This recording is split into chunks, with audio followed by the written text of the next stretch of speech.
My fellow Amazonians, this is Dr. Cho Ayaba.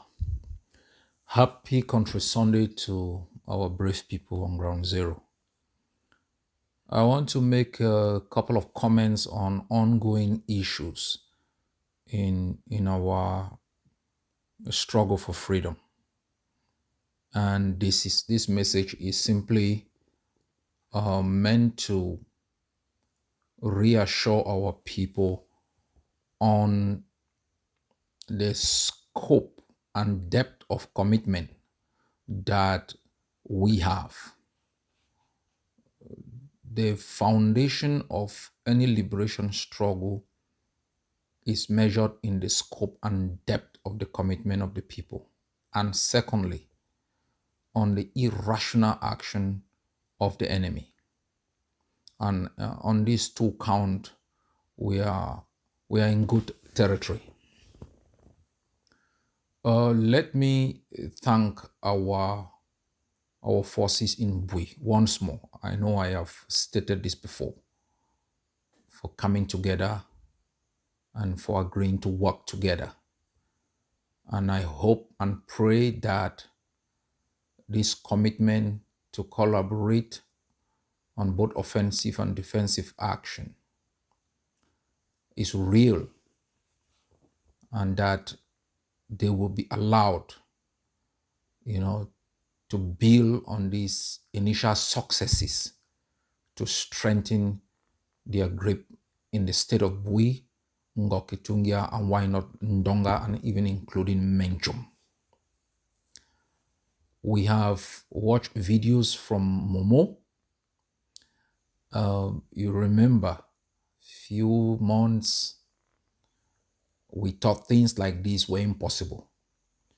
We had been following in the background discussions amongst the commanders and the different forces. We had seen photos and videos of meetings. And so we were confident that somehow there will be a breakthrough.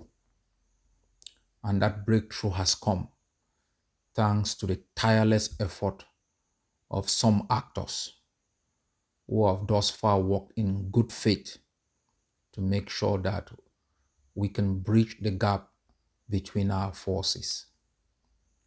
Gone are those days when the gullibles will use cheap propaganda to blackmail forces, to blackmail individuals, to keep us divided for the purpose of their entitlement.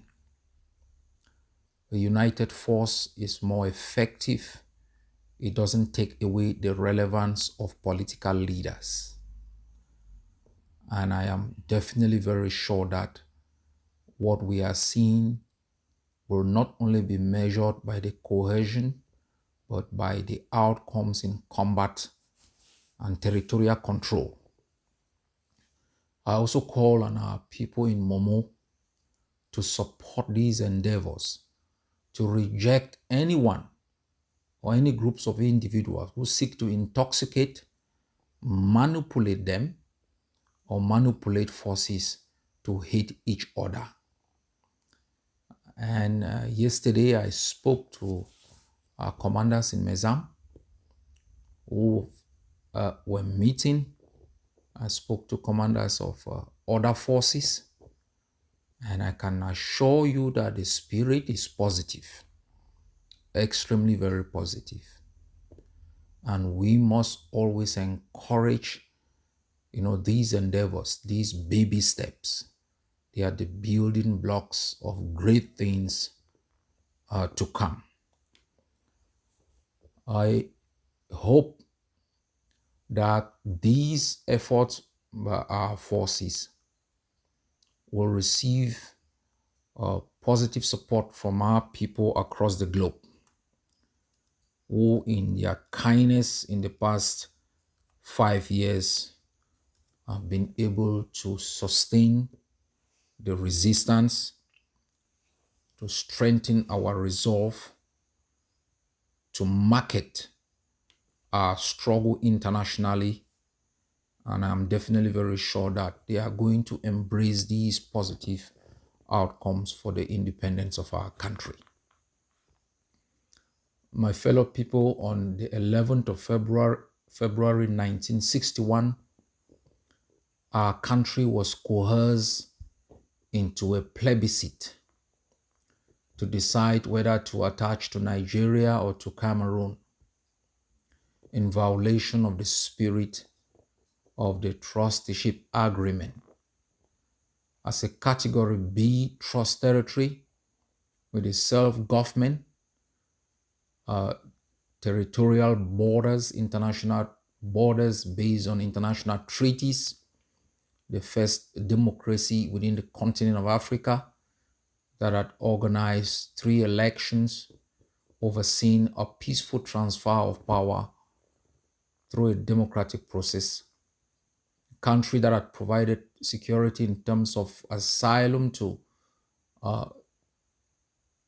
persecuted Cameroonians. It was unjust to organize any plebiscite. It would have been fair to simply terminate the trust that was bestowed to the Brits and to ensure that our government overtook control of our institutions of the state and proceed as an independent country. Since 1961, our country has been subsequently annexed based on this fraud of the 11th of February.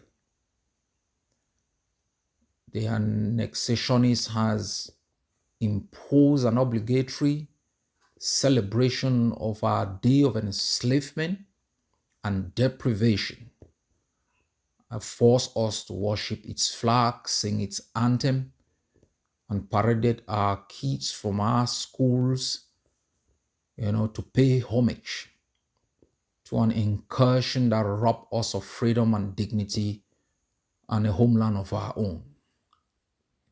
In the past 5 years, we have reversed the course of history through our various actions. We have rejected celebrating the 11th of February, and this resistance must continue. On Friday, the 11th of February, Ambazonia will be on lockdown.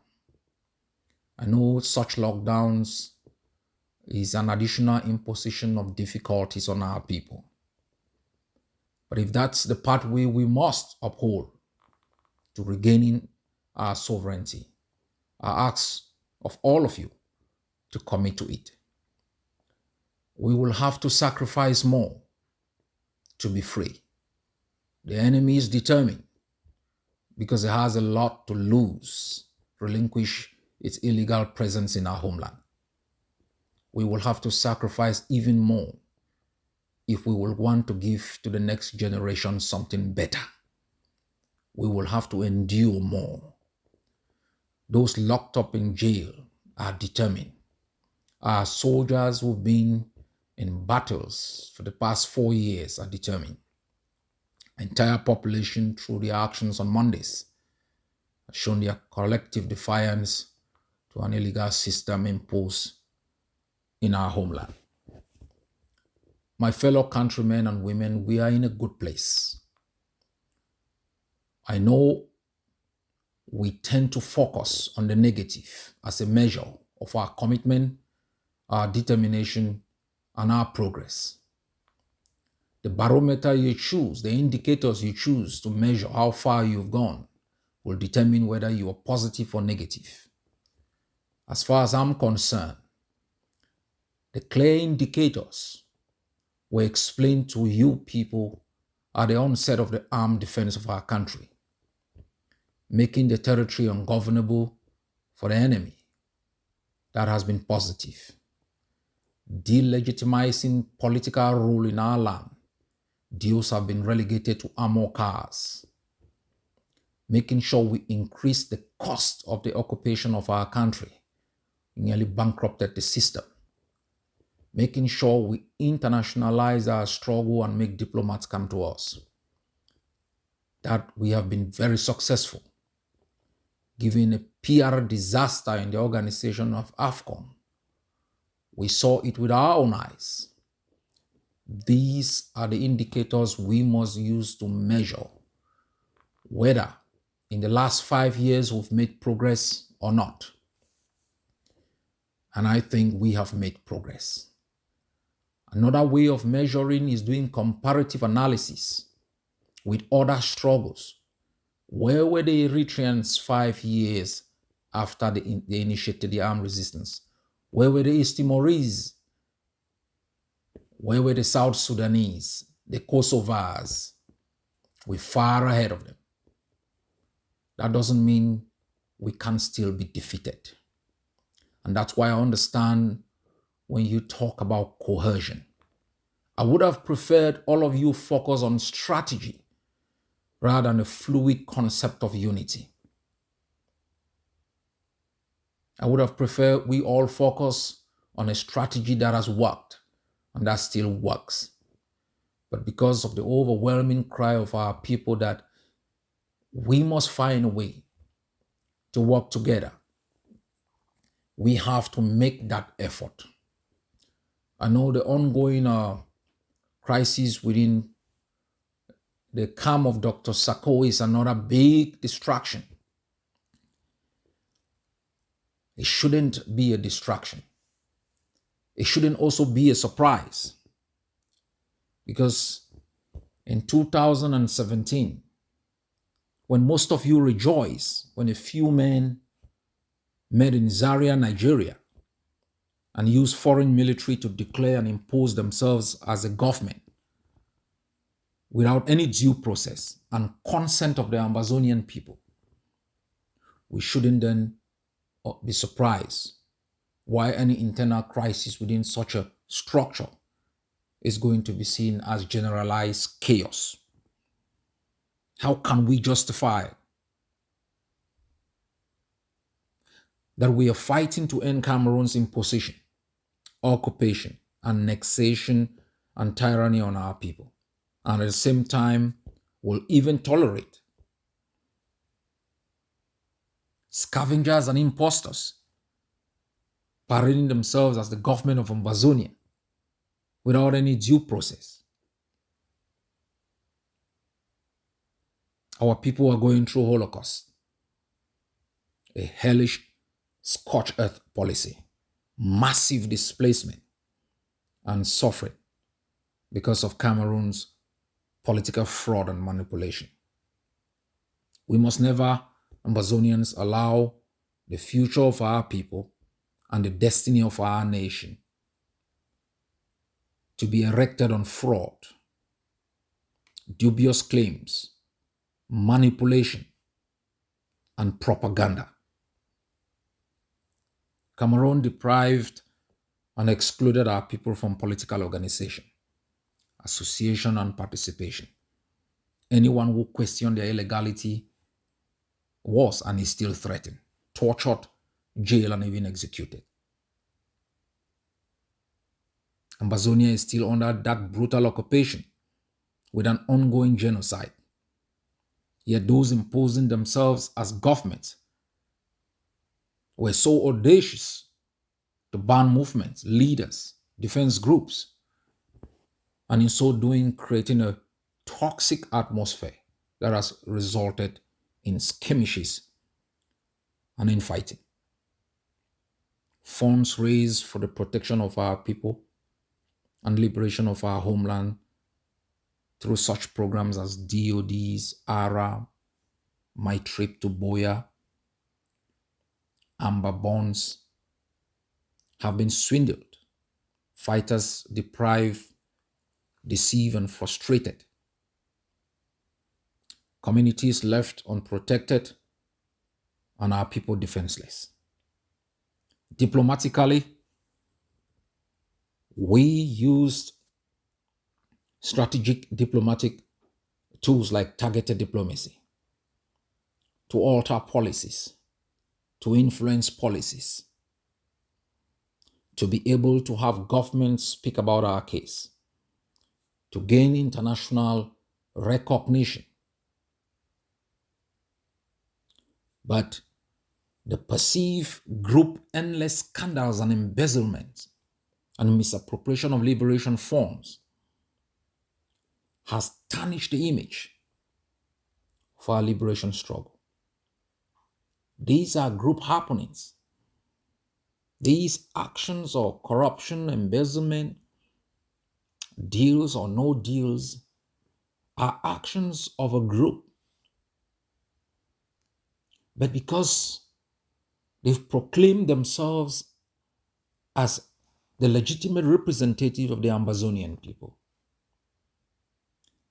the benefits they have gotten from these deals have been private.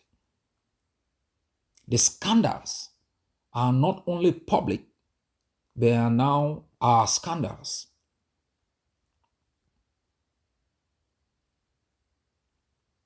My fellow Amazonians,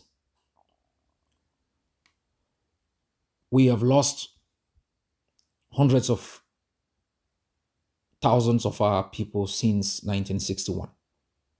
How many hundreds of children have been murdered by the occupiers because of this embezzlement, misappropriation of funds, entitlement, arrogance?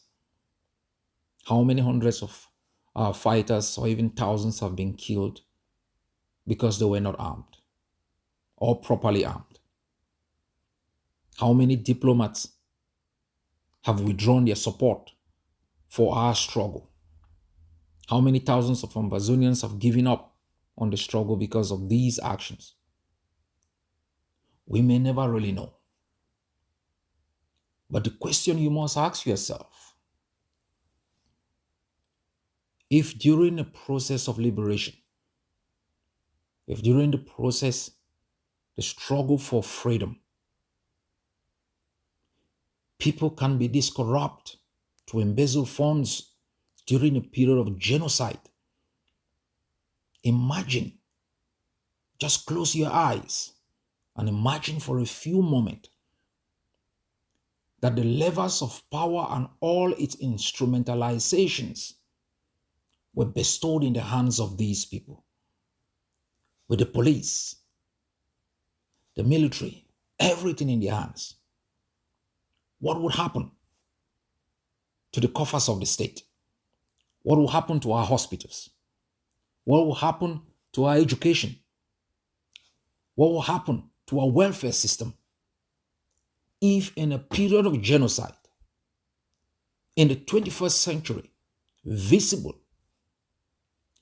people can act in such a contempt to the rule of law, transparency, acts of tolerance and compromise? What will you expect if the levers of power, with all its trappings,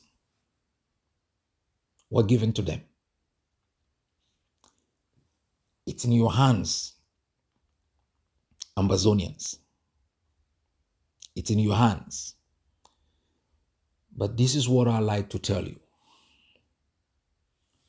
You have a choice between an inclusive negotiation strategy that brings together our bloggers, that brings together our social media activists, that brings together our forces, that brings together our political leaders, that brings together our refugees, that brings together everyone and brings together experts to help bat for us on the issues. Or you can choose secret discussions with intelligence officers in Yaoundé.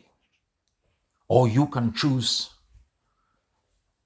bilateral and ill-prepared discussions in Geneva. The choice is yours to decide whether you want an inclusive political process that brings together all of those who have sacrificed within the framework of a transitional authority, that would elect transitional leaders with the powers to discuss constitutions, to design the kind of economic system that we are going to have, to begin to look on the issues of negotiations.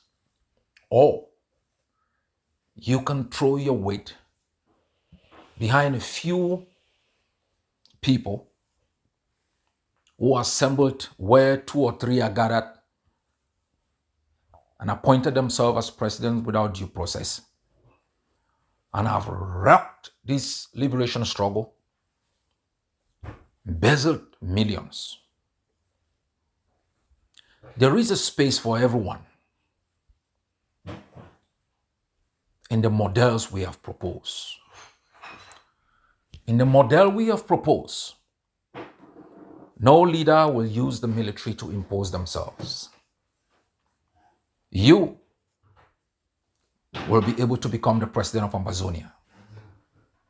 You may be able to become the prime minister of Amazonia.